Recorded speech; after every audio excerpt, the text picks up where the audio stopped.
Pour commencer, je vous propose une petite présentation. Est-ce que vous pouvez nous dire un peu qui vous êtes, quel est votre rôle au sein de l'AFPA et de la mission locale chacune?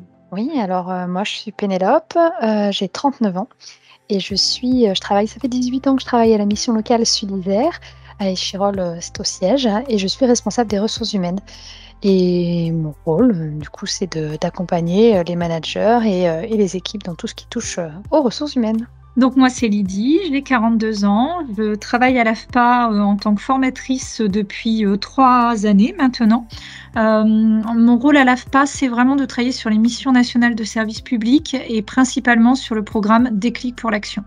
Donc moi je suis spécialisée sur l'accompagnement des jeunes. Je vous propose d'enchaîner sur le rallye, de Allons-y. rentrer dans le vif du sujet. Bon, d'abord, je vais faire une petite description. Pour tous ceux qui nous écoutent, on parle d'une course automobile, d'un rallye féminin et solidaire qui se passe dans le désert marocain.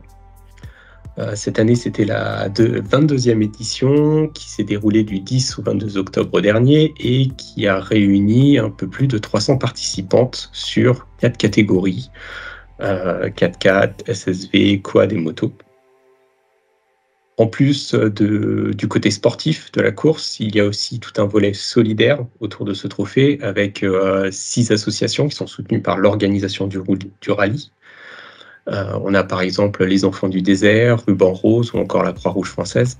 Et durant cette course, il y a différentes actions à destination des populations locales pour leur fournir des denrées, du matériel du quotidien, qui jalonnent un peu justement tout le parcours du rallye.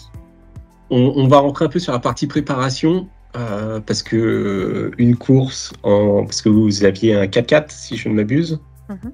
Je pense pas que vous ayez l'habitude peut-être d'en conduire au quotidien ou sur un terrain si spécifique. Il y a certainement eu des choses à apprendre. Est-ce que vous pouvez nous en parler de votre, je ne sais pas si on peut parler d'entraînement, mais peut-être préparation? Oui, alors deux choses, une préparation physique et mentale, ouais.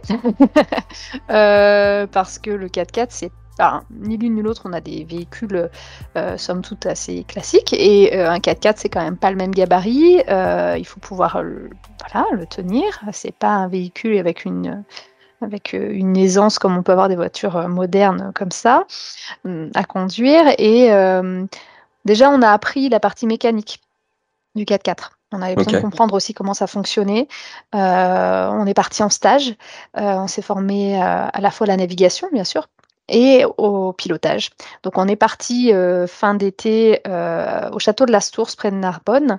C'est une base d'entraînement du Dakar où il y a des pilotes qui viennent faire des tests sur leurs véhicules avec lesquels ils vont partir. Il y a des écuries aussi qui viennent essayer des nouveaux modèles, tout ça. Donc c'était un beau centre d'entraînement. Et donc là, on a dû prendre en main le 4x4. On a appris à faire du franchissement, à rouler avec du dévers, réapprendre à conduire.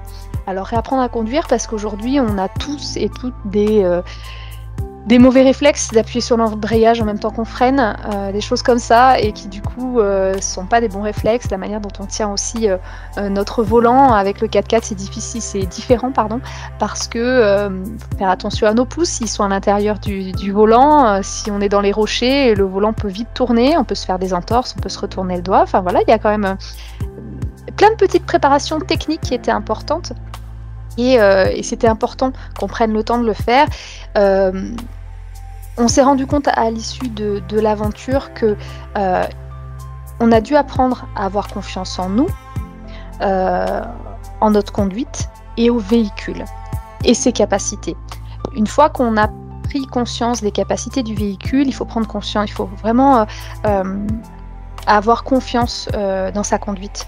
Sinon, c'est là qu'on fait des erreurs et c'est là qu'on peut soit abîmer le 4x4 ou soit du coup nous mettre en difficulté. Donc il y a toute une préparation à la fois physique et mentale. Ouais. Justement, 10 jours dans le désert, racontez-nous l'ambiance, le ressenti, l'émerveillement, les galères aussi, parce que j'imagine qu'il doit certainement y en avoir, des moments un peu galères. On vous écoute. Ouais, alors il y en a eu évidemment des galères, mais il y a eu, moi je garde que le positif de tout ça. Moi, découvrir le désert, j'ai trouvé que c'était incroyable. Avant de partir, me suis vraiment promis de graver cette image dans ma tête avant même de sortir l'appareil photo, de graver cette image de cette immensité, le son qui est différent, les odeurs. Enfin voilà, c'est exceptionnel. Le bivouac, alors c'était génial, hein, l'ambiance qu'on avait. Donc en fait, on vivait sur des bivouacs berbères, hein, traditionnels. Donc là, on a fait de très belles rencontres. On a noué de belles amitiés avec 2 équipages. Donc ça, c'était vraiment génial de pouvoir se retrouver aussi en fin d'épreuve chaque soir, de partager les moments de solidarité aussi ensemble. Il y avait des briefings sur le bivouac. Les journées passaient très très vite, hein. C'est-à-dire qu'on arrive, on s'installe, oui. C'est ça, tout est intense, tout est décuplé. Ça, c'est impressionnant, c'est vraiment décuplé. Donc on arrive, on pose nos affaires, on a tout juste le temps de se prendre une douche, d'atterrir un petit peu parce qu'il faut quand même faire notre mécanique, il faut vérifier notre voiture. Il y a un briefing pour le lendemain, on mange, on fait un petit peu la fête avec quand même les participantes, mais de manière raisonnable. N'oublions pas qu'il y a du sport le lendemain aussi à gérer. Et puis c'est reparti. Et tous les jours, c'est comme ça. Donc en fait, ça passe très très vite. La première épreuve, moi, je me souviens très bien de cette première étape, donc le samedi 14. À notre arrivée, en fait, on a eu un aperçu de tout ce qui allait nous attendre dans la semaine, de tous les environnements, donc que ce soit des cailloux, des plateaux désertiques, des choses à franchir, de la dune, et à cela, ils nous ont rajouté une nocturne. Donc, c'était flippant. Moi, j'ai piloté ce jour-là pour la première fois, et j'avais une vraie peur, au-delà de ne pas y arriver, à conduire, c'était de décevoir aussi Pénélope. Ça, c'est vraiment un truc, moi, qui m'a beaucoup envahi. J'avais peur de la décevoir, je voulais bien faire, je voulais que cette aventure, elle en garde un souvenir extraordinaire et que ce soit bien. Donc voilà, il y a un engagement énorme tout au long de ces 10 jours qu'on passe à conduire, mais de ces 15 jours aussi d'aventure, hein, tant sur le plan physique, mental. Il a fallu rien lâcher. C'était pas toujours une partie de plaisir, on a eu des galères, on s'est ensablé, hein. Alors nous on s'est pas ensablé tout de suite, il y en a dès le premier jour, ils étaient coincés, hein. Ils avaient cassé la mécanique. Nous on n'a pas eu ça, mais on s'est ensablé quand même, et ça n'a pas été évident, mais on a géré. On s'en est sorti, il y a de l'entraide, et on s'est aussi rassuré parce qu'on s'est rendu compte que les mécanos s'ensablent aussi, les médias s'ensablent aussi, et les médecins s'ensablent aussi. Donc, ça fait partie de l'aventure. Voilà, ça fait partie de l'aventure. Mais on n'a rien cassé. Et ça, c'était quelque chose auquel on tenait. On s'est dit, mais si on ne casse pas, déjà, on respecte la voiture, on ramène ce véhicule dans un état tout à fait correct. On se génère moins de travail, on n'a pas de pénalité. Et puis voilà, on vit les choses pleinement avec un certain confort. Et on a eu cette chance-là aussi. Donc, cette chance-là, je pense qu'on a mis toutes les chances de notre côté pour que ça se passe comme ça. Oui, je rejoins Lydie sur tout cet émerveillement à la fois du paysage et puis des populations qu'on a rencontrées lors des étapes, des femmes qu'on a rencontrées qui partageaient leur histoire de vie, qui racontaient aussi comment elles en sont venues à ce projet, elles aussi. Femmes de tout horizon. Moi j'ai trouvé ça très riche en termes d'échanges, c'était vraiment chouette de pouvoir réaliser tout ça. Ça devenait concret et puis l'aventure sportive, moi je l'attendais aussi beaucoup. On parlera de l'engagement solidaire peut-être tout à l'heure, mais c'est vrai que le premier jour quand on est arrivé sur le premier bivouac, j'ai trouvé ça génial parce que on est arrivé, la première chose qu'ils nous ont demandé, c'est de décharger nos dons. Et on l'avait déjà fait à Biarritz en partie parce que du coup on donnait à la Croix-Rouge, donc tous nos denrées alimentaires. Et après, quand on a fait notre premier bivouac, il fallait décharger nos dons qu'on amenait pour l'association Les Enfants du Désert. Et en fait, c'était très concret. Et moi, ça m'a beaucoup touchée parce que parfois, quand on donne de l'argent ou quand on fait des dons, on ne sait pas trop où ça va, on a une image, une représentation. Mais là, c'était concret. On les a déposés, ils ont été triés. Nous avons pu participer au tri des dons et les remettre directement du coup aux personnes de l'association. L'association est venue nous faire des retours sur ce qu'on avait pu apporter, la quantité, et en fait c'était vraiment chouette de pouvoir participer à ça et que ce soit aussi concret dès le premier jour. Toute la semaine, il y a eu des nouvelles de l'association, alors notamment les enfants du désert, mais par rapport à nos dons. Mais du coup, voilà, ça a rythmé un petit peu nos journées sportives et ça nous permettait de, même quand on avait des coups de mou, de jamais oublier de ce pourquoi on était là. Et finalement, en fait, notre participation là-bas, elle était importante pour cette association, mais aussi quand on participait, je me souviens, il y a une étape où on a croisé un jeune homme en mobilette avec sa maman derrière, il l'a transporté derrière sa mobilette et il nous a dit merci d'être là. Parce qu'en fait, pour eux, on s'est rendu compte aussi ce que ça apportait, ce rallye, cette organisation. Ça fait travailler les familles autour. Ça fait travailler plein de monde. Et du coup, ça leur apporte des revenus. Et je pense qu'on n'avait pas... Enfin, en tout cas, pour ma part, j'avais plus peur de me dire, oui, ils ont subi un séisme 1 mois et demi avant, je ne sais plus trop, 1 mois avant. On vient, c'est peut-être pas le moment pour eux.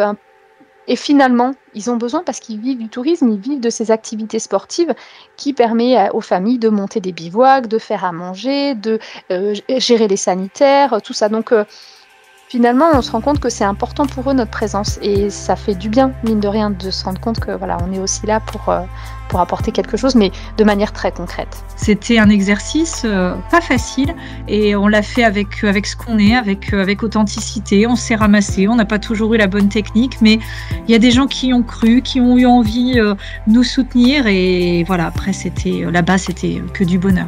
Que du partage et du bonheur. Et effectivement, tu as dit quelque chose qui je trouve très important, mais les gens nous attendent là-bas. En fait, les gens, ils vivent en parallèle de ces rallyes, de tous ces événements. C'est ce qui les fait vivre. Donc, voilà, on peut avoir un avis sur le sujet et se dire oui, mais ces gens qui vont s'amuser dans le désert avec des 4x4, en fait, ils nous attendent réellement. Et je me souviens très bien de ce monsieur qui merci d'être là, quoi. Et pendant le séisme, c'était quand il y a eu les premières communications, on s'est dit ça va être annulé, on va pas pouvoir partir.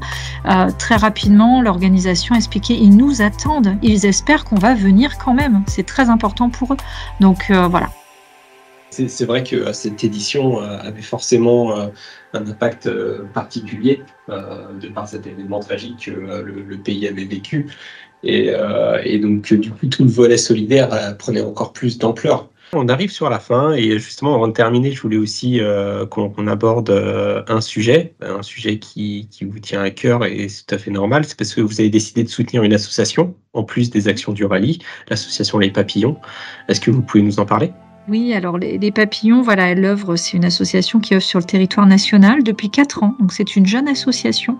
Sa mission, c'est de libérer la parole des enfants victimes de maltraitance le plus tôt possible et quelle qu'elle soit. C'est-à-dire que ce soit du harcèlement scolaire, des violences sexuelles, morales, etc.